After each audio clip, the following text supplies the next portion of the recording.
बीच खबर है कि यूक्रेन रूसी लड़ाकू हेलीकॉप्टरों की कब्रगाह बन चुका है। दावा है कि जंग की शुरुआत से लेकर अब तक रूस की सेना के कई हेलीकॉप्टर ध्वस्त हो चुके हैं। जबकि पुतिन की सेना को यह भरोसा था कि वो अपने जंगी हेलीकॉप्टरों से यूक्रेन को भारी नुकसान पहुंचाएगी, लेकिन ऐसा नहीं हो पाया और कहा जा रहा है कि रूसी सेना के कई हेलीकॉप्टर एक के बाद एक हवा में ही मार गिराए गए। ब्रिटेन में युद्ध पर रिसर्च करने वाली एक संस्था के मुताबिक रूस ने अब तक अपने 42 लड़ाकू हेलीकॉप्टर इस जंग में खो दिए हैं। यानी जिन हेलीकॉप्टरों से रूस ने कई उम्मीदें पाल रखी थीं, वो धरी की धरी रह गईं। बताया गया कि इसके पीछे कई वजह रहीं, जिनमें सबसे बड़ी वजह तो ये थी कि यूक्रेन ने पहले से ही ज्यादातर इलाकों में एंटी एयरक्राफ्ट डिफेंस सिस्टम तैनात कर रखे थे, जिसकी वजह से वो जैसे ही यूक्रेन के आसमान में उड़ते दिखाई दिए, उन्हें ध्वस्त कर दिया गया। और दावा तो यहां तक किया गया कि यूक्रेन जंग में रूस ने अपने लड़ाकू हेलीकॉप्टरों को तैनात करने की रणनीति में भी भारी भूल की। बताया गया कि रूसी सेना ने ज्यादातर उन्हीं इलाकों में अपने हेलीकॉप्टर भेजे जहां वो आसानी से यूक्रेन का शिकार बन गए, जिनमें रूस के का-52 और मी-28 जैसे घातक हेलीकॉप्टर भी शामिल रहे, जिनकी गिनती दुनिया के बेहतरीन लड़ाकू हेलीकॉप्टरों में होती है। दावा किया जाता है कि मी-28 का बाहरी हिस्सा इतना मजबूत होता है कि किसी राइफल की गोली तो क्या, आरपीजी या रॉकेट प्रोपेल्ड ग्रेनेड के हमले का भी उस पर कोई असर नहीं होता। वो आरपीजी जिससे छूटने वाला ग्रेनेड करीब 400 फीट प्रति सेकंड की रफ्तार से निकलकर टैंक को भी तबाह करने की काबिलियत रखता है। मतलब ये कि रूस के बड़े से बड़े हेलीकॉप्टर भी यूक्रेन में नहीं चल पाए, ऐसा दावा किया गया। जानकारों के मुताबिक इसकी एक और अहम वजह यह रही कि रूस के ज्यादातर जंगी हेलीकॉप्टर कम ऊंचाई पर उड़ने के कारण आसानी से यूक्रेन की सेना के निशाने पर आ गए। इसके अलावा बताया गया कि तुर्की से यूक्रेन को मिले बारकताश TB2 ड्रोन ने भी रूस का खेल काफी हद तक बिगाड़ दिया, जिसकी गिनती दुनिया के सबसे घातक ड्रोन में की जाती है। रूस के ये लड़ाकू हेलीकॉप्टर न केवल दुश्मन की सेना पर हमला करने के लिए काम आते हैं, बल्कि इनके जरिए जंग लड़ रही सेना तक खाने पीने का सामान और दूसरी जरूरी चीजें भी पहुंचाई जाती हैं। उधर पुतिन के दोस्त और रूस के पड़ोसी बेलारूस के राष्ट्रपति अलेक्जेंडर लुकाशेंको के एक ऐलान ने यूक्रेन की जंग की आग में घी डालने का इशारा कर दिया। लुकाशेंको ने ऐलान किया कि वो एक मिलिट्री कमांड बना रहे हैं और तो और अपनी सेना को यूक्रेन के बॉर्डर पर भी भेजने वाले हैं। हालांकि इससे ज्यादा उन्होंने अपने पत्ते नहीं खोले, लेकिन राजधानी मिन्स्क में सेना के बड़े अधिकारियों के साथ बैठक में लुकाशेंको ने साफ कर दिया कि वो बटालियन टैक्टिकल ग्रुप को यूक्रेन के बॉर्डर पर तैनात करने जा रहे हैं। बटालियन टैक्टिकल ग्रुप में बख्तरबंद गाड़ियों और टैंकों से लैस सैनिकों की पैदल टुकड़ी होती है। वैसे बेलारूस का ऐलान हैरान करने वाला नहीं, क्योंकि वो इकलौता ऐसा देश है जो यूक्रेन की जंग छिड़ने से पहले से ही रूस के साथ खड़ा है और यूक्रेन पर हमले के लिए रूस को अपनी जमीन तक मुहैया करा रहा है। बेलारूस से रूस यूक्रेन पर रॉकेट अटैक भी कर रहा है और 24 फरवरी को उसकी सेना ने बेलारूस से भी यूक्रेन के उत्तर में धावा बोला था। वहीं यूक्रेन ने बेलारूस की सीमा के पास मिलिट्री ड्रिल करके वहां के राष्ट्रपति लुकाशेंको को अपनी सेना का दम दिखाया और सबूत के तौर पर उसने इसका एक वीडियो भी जारी किया, जिसमें यूक्रेन के सैनिक अपनी सीमा में घुसपैठ होने पर घातक हथियारों की मदद से दुश्मन को खदेड़ने का अभ्यास करते दिखाई दिए। इस दौरान यूक्रेन के सैनिक बख्तरबंद गाड़ियों में सवार होकर बेहद तेज रफ्तार से एक तरफ बढ़ते नजर आए। इसके बाद हमले के लिए तय जगह पर पहुंचते ही उन्होंने वहां असली जंग की तरह गोलाबारी शुरू कर दी। असल में जब बेलारूस के राष्ट्रपति लुकाशेंको ने यूक्रेन की सीमा के पास अपनी सेना तैनात करने का ऐलान किया था, तब से यूक्रेन भड़का हुआ है और इस ड्रिल के जरिए उसने ये दिखाने की कोशिश की कि उसकी सीमा पर बुरी नजर डालने वालों को वो नेस्तनाबूद कर देगा। इस बीच खबर है कि यूक्रेन युद्ध के बीच रूस ने एक स्पेशल मिलिट्री ऑपरेशन में अपने सबसे शक्तिशाली रडार नेबो-T की ताकत दिखाई, जिसका एक वीडियो भी रूस की ओर से जारी किया गया। हालांकि उसने यह नहीं बताया कि ऑपरेशन किस जगह हुआ। लेकिन इस मिलिट्री ऑपरेशन में जिस आधुनिक नेबो-T रडार को शामिल किया गया, दावा है कि वो 600 किलोमीटर के दायरे में मौजूद दुश्मनों का पता लगा लेता है और रडार को चकमा देने में माहिर अमेरिका के F-35 और F-22 स्टेल्थ लड़ाकू विमान भी इसकी नजर से नहीं बच सकते। मतलब ये कि यूक्रेन, अमेरिका और रूस के बीच जंग का अखाड़ा बन गया। दोनों देश एक दूसरे को अपनी ताकत दिखाने के लिए अपने आधुनिक और घातक हथियारों का इस्तेमाल करने से नहीं चूक रहे। असल में अमेरिका ने रूस पर दबाव बनाने के लिए जर्मनी में अपने 8 खतरनाक F-35 लड़ाकू विमान तैनात किए हैं और ऐसे में रूस ने नेबो-T रडार की ताकत बताकर यह दिखाने की कोशिश की कि अमेरिका के विमान भी उसका कुछ नहीं बिगाड़ सकते। उधर यूक्रेन के पूर्वी हिस्से में मौजूद डॉनबास पर नजर गड़ाए बैठे रूस ने एक इलाके में रॉकेट की ताबड़तोड़ बारिश कर दी। जिसका वीडियो यूक्रेन की तरफ से जारी किया गया, जिसमें रात के अंधेरे में डॉनबास के आसमान में रॉकेट ही रॉकेट नजर आए। रूस ने डॉनबास में तैनात यूक्रेन के सैनिकों पर एक के बाद एक कई रॉकेट दागे, जिस वजह से कुछ देर बाद आसमान को देखकर ऐसा लगा मानो वहां आतिशबाजी हो रही हो। जहां तक नजर गई सिर्फ रॉकेट दिखाई दिए। वीडियो ने ही यह साफ कर दिया कि जिस तरह से वहां रात भर रॉकेट की बारिश होती रही, यूक्रेन के सैनिकों और नागरिकों के लिए कैसे हालात रहे होंगे। वहीं यूक्रेन की सेना ने एक वीडियो जारी किया जिसमें रॉकेट से ताबड़तोड़ हमले दिखाई दिए। जेलेंस्की की फौज ने दावा किया कि उसने इस हमले में पुतिन की सेना को भारी नुकसान पहुंचाया। और जो वीडियो उसकी तरफ से जारी किया गया उसमें रात के अंधेरे में दागे गए रॉकेट आग उगलते नजर आए। वहीं जैसे ही रॉकेट से हमले शुरू हुए, उनकी तेज आवाज से पूरा इलाका थर्रा उठा।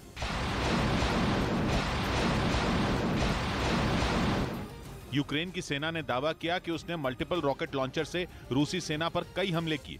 यही नहीं, उसने इस हमले में पुतिन की फौज को तगड़ा नुकसान पहुंचाने का भी दावा किया। हालांकि ये हमले किस इलाके में किए गए, इसकी जानकारी उसकी तरफ से नहीं दी गई। इस बीच जंग का चौथा महीना शुरू होने के बाद पश्चिमी मीडिया दावा करने लगी है कि पुतिन ये जंग बुरी तरह हारने वाले हैं। कई अखबारों ने स्वीडन के एक अर्थशास्त्री का बयान प्रमुखता से छापा है। एंडर्स नाम के ये अर्थशास्त्री रूस और यूक्रेन दोनों ही देशों की सरकारों के आर्थिक सलाहकार रह चुके हैं। और अब एंडर्स दावा कर रहे हैं कि यूक्रेन की जंग रूस बुरी तरह से हारने वाला है। उनका दावा है कि पिछले 3 महीने भले ही जंग यूक्रेन में चल रही हो, लेकिन तबाही रूस की भी कम नहीं हुई। 24 फरवरी को जब जंग शुरू हुई थी तो यूक्रेन की राजधानी कीव भी रूस के निशाने पर थी। तेजी से फौज कीव की तरफ बढ़ रही थी। कई हफ्तों तक राजधानी कीव पर रूस की मिसाइलों से बम बरसाए जाते रहे।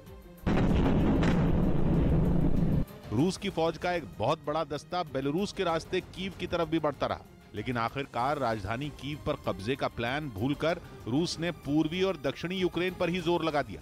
यहां तक कि कीव की तरफ बढ़ रहा रूस की फौज का दस्ता भी दक्षिण की तरफ चला गया। दावा यह है कि रूस की जनता में भी यूक्रेन के ऑपरेशन पर बड़ा गुस्सा है, जिसकी बहुत बड़ी वजह धीमी चल रही जंग और रूस का बड़े पैमाने पर हो रहा नुकसान तो है ही, जंग के कारण रूस पर आया आर्थिक संकट भी है।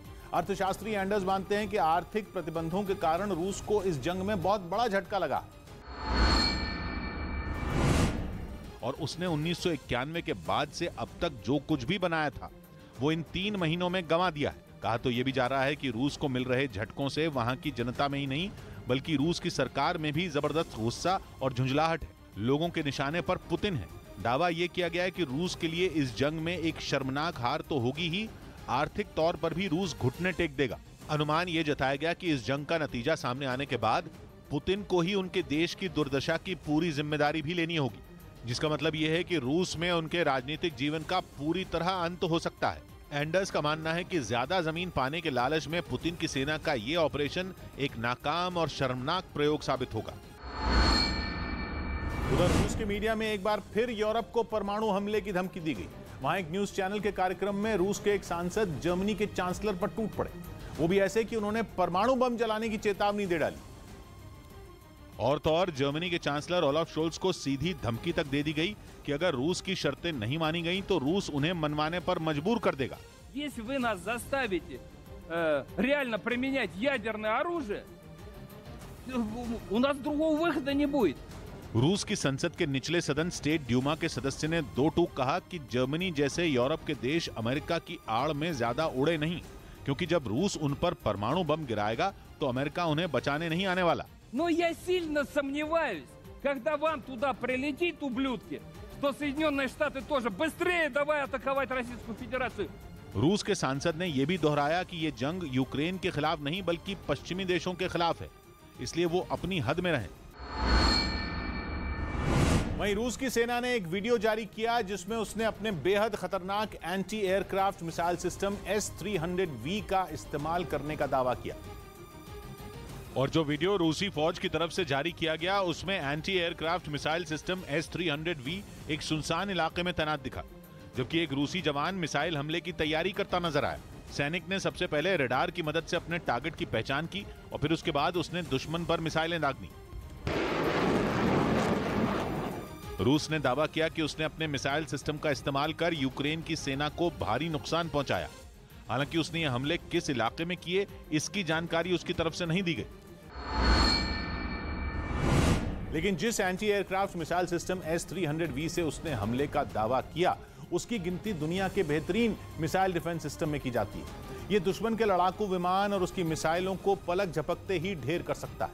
यही नहीं, इसके जरिए अलग अलग तरह की छोटी बड़ी मिसाइलें दागी जा सकती हैं, जो 100 किलोमीटर दूर के दुश्मन को भी तबाह करने की क्षमता रखती है। उधर रूस के खिलाफ जंग के मैदान में विदेशी लड़ाकों ने भी बाजुएं चढ़ा ली, जिसका एक वीडियो सामने आया। हालांकि ये नहीं पता चला कि यूक्रेन के किस इलाके में विदेशी लड़ाकों का रूस की फौज से आमना सामना हुआ, लेकिन बताया जा रहा है कि यूक्रेन की मदद के लिए अमेरिका, ब्रिटेन और कनाडा के लड़ाकों ने रूस के खिलाफ युद्ध में उतरने का फैसला किया। जो कि सामने आए वीडियो में दिखा भी, उसमें सेना की यूनिफॉर्म में कुछ लड़ाके घातक हथियारों के साथ जंगल के बीच से गुजरते नजर आए। दुश्मन से छिपते छिपाते वो लड़ाके खुद को सुरक्षित रखते हुए आगे बढ़े, क्योंकि खतरा उनके लिए भी कम नहीं था। उनकी जान भी जोखिम में थी, क्योंकि रूस के फौजियों की तरफ से भी लगातार उन्हें अपने टारगेट पर लिया जा रहा था। लेकिन मैदान में उतरने के बाद वो आगे बढ़ते चले गए और वहां मौजूद रूसी सेना की एक बख्तरबंद गाड़ी पर एंटी टैंक हथियार से हमला बोल दिया। वीडियो में दिखा कि इस हमले के बाद रूसी सैनिकों ने अपनी गाड़ी के साथ वहां से भागने की कोशिश भी की, लेकिन वो इसमें कामयाब नहीं हो पाए। उन पर कई हमले किए गए। आसमान से ली गई तस्वीरों में रूस की उस बख्तरबंद गाड़ी से बाद में धुआं उठता नजर आया। बताया गया कि विदेशी लड़ाकों के इस हमले में रूस की वो गाड़ी पूरी तरह तबाह हो गई। इस बीच पश्चिमी मीडिया ने दावा किया कि जंग में रूस को मात देने के लिए तुर्की ने यूक्रेन की तरफ से लड़ने के लिए ईरान में अफगान लड़ाकों की भर्ती शुरू कर दी। तुर्की का यह अफगान प्लान रूस के सीरिया प्लान के जवाब के तौर पर देखा जा रहा है, जिसके तहत रूस सीरिया के लड़ाकों को यूक्रेन की जंग में उतारने की तैयारी कर चुका है। असल में सीरिया के साथ रूस की अच्छी दोस्ती है और जब सीरिया में गृह युद्ध छिड़ा था तो वहां की बशर अल असद की सरकार की रूस ने मदद की थी। मदद के तौर पर रूस ने सीरिया के विद्रोहियों से लड़ने के लिए अपने लड़ाकों को वहां भेज दिया था। लेकिन पश्चिमी मीडिया का दावा है कि यूक्रेन के साथ जंग शुरू होने के बाद रूस ने अपने उन लड़ाकों को वापस बुलाने का मन बना लिया। बाकायदा इसके लिए रूस एक कानून भी पास कर चुका है। मतलब ये कि आने वाले दिनों में सीरिया के लड़ाके भी जंग में यूक्रेन की सेना के दांत खट्टे करेंगे। खबर है कि रूस के इसी सीरिया प्लान के जवाब के तौर पर नेटो देश तुर्की ने अफगान प्लान तैयार कर लिया, जिसके तहत तुर्की ने ईरान में अफगान लड़ाकों की भर्ती शुरू कर दी, जो आने वाले दिनों में ज़ेलेंस्की की सेना के साथ मिलकर रूसी सेना से दो हाथ करेंगे। जंग की शुरुआत से ही तुर्की यूक्रेन के साथ खड़ा है और उसे कई घातक हथियार भी भेज चुका है। यूक्रेन की सेना ने एक वीडियो जारी किया जिसमें रूस के एक टैंक में जोरदार धमाका होता दिखाई दिया। हालांकि हमला उसने किस इलाके में किया इसकी जानकारी नहीं दी, लेकिन जो वीडियो जारी किया गया उसमें यूक्रेन का एक जवान जैवलिन मिसाइल लॉन्च करता नजर आया। उसने सबसे पहले दूर खड़े एक टैंक को अपने निशाने पर लिया और फिर उस पर मिसाइल दाग दी। जैसे ही जैवलिन मिसाइल हवा को चीरती हुई टैंक पर गिरी, उसमें एक जोरदार धमाका हुआ, जिसमें रूस के टैंक के चिथड़े उड़ते नजर आए और वो पूरी तरह तबाह हो गया। उधर खबर है कि चेचन कमांडर रमजान कादिरोव की धमकी के बाद पोलैंड ने अपनी ताकत बढ़ाने के लिए आधुनिक और घातक हथियारों की खरीद तेज कर दी। पोलैंड ने अमेरिका से 500 मल्टीपल रॉकेट लॉन्चर मंगाने की डील की, जो कि उसकी सेना की ताकत को और बढ़ाने के काम आएगा। M142 हाईमार्स यानी high mobility artillery rocket system के नाम से जाना जाने वाला अमेरिका का ये मल्टीपल रॉकेट लॉन्चर बेहद खतरनाक बताया जाता है, जिसे उसने 1990 के दशक में बनाया था। लेकिन इसकी मारक क्षमता और कहीं भी आसानी से तैनात करने की खूबी की वजह से इसे आज भी लड़ाई के लिए बेहद कारगर माना जाता है। पोलैंड के रक्षा मंत्री ने खुद ट्वीट कर यह बताया कि अमेरिका का M142 हाईमार्स उनके देश की सुरक्षा में अहम भूमिका निभाएगा, जो कि एक बार में 6 रॉकेट दाग सकता है। इसके साथ ही ये 300 किलोमीटर दूर बैठे दुश्मन को भी आसानी से ढेर कर सकता है। इसके साथ ही पोलैंड अमेरिका से पेट्रियट एयर डिफेंस सिस्टम भी ले रहा है। एक दिन पहले ही वहां के रक्षा मंत्री ने बताया कि इस साल के अंत तक उनके देश को 6 पेट्रियट मिल जाएंगे। यानी यूक्रेन की मदद से चिढ़े रूस और रमजान कादिरोव की धमकी से निपटने के लिए पोलैंड खुद को और ताकतवर बनाने में जुटा है। वहीं यूक्रेन ने एक दिन पहले अपने दूसरे सबसे बड़े शहर खार्किव पर रूस की जबरदस्त गोलाबारी में करीब 10 लोगों की मौत होने का दावा किया, जिसके बाद वोलोदिमीर ज़ेलेंस्की यूरोप के देशों पर बुरी तरह भड़क गए और पश्चिमी देशों के बीच एकता न होने के लिए उन्हें आड़े हाथ लिया। ज़ेलेंस्की ने रूस के हमलों में दम तोड़ते यूक्रेन के लोगों के लिए यूरोपियन यूनियन के उन देशों को जिम्मेदार ठहराया जो रूस पर सख्त प्रतिबंध लगाने में रोड़ा अटका रहे हैं। Звідки взялося стільки могутності у тих, хто блокує шостий пакет? यूक्रेन के राष्ट्रपति पहले दिन से ही जंग को रोकने के लिए रूस पर दबाव डालने को जरूरी बता रहे हैं और रूस पर दबाव कड़े प्रतिबंध लगाकर ही डाला जा सकता है।